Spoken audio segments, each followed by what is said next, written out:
Alors, le régime alimentaire à bord du bateau, ce sera essentiellement du lyophilisé par rapport aux apports en calories, la simplicité de stockage, les problèmes de péremption et la praticité d'usage.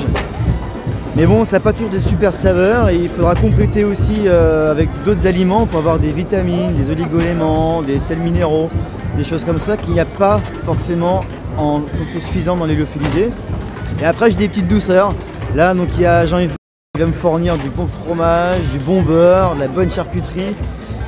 Pareil, j'ai des amis, des gens qui Rosampa qui sont revenus me voir après les sorties qu'on a fait en mer ensemble et qui m'apportent des petits gâteaux, des petits chocolats, des nonnettes, du pain d'épices. Ouais, je pense que je ne serai pas à plaindre. Différents fromages sous vide, du beurre, des charcuteries le moins salées possible pour essayer de boire le moins possible. Enfin voilà, des petites choses équilibrées, histoire de vivre une vie en mer à peu près normale tout en étant au taquet, quoi. Ah bah c'est super important, on est dans le physiologique pur, on ne peut pas lutter contre la faim, on ne peut pas lutter contre la soif ni le sommeil, donc il faut être très vigilant là-dessus. Il faut se nourrir, il faut s'hydrater, on fait beaucoup d'efforts à bord du bateau, on a tendance à des fois un petit peu oublier de se nourrir, surtout en régate, en course.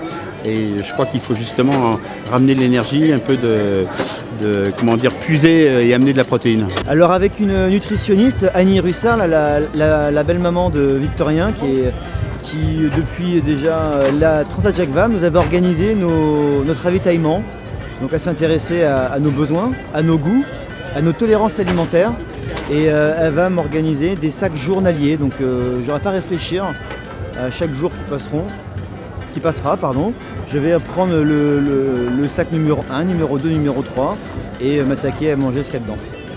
Obligatoirement, comment dire, la manière de se nourrir,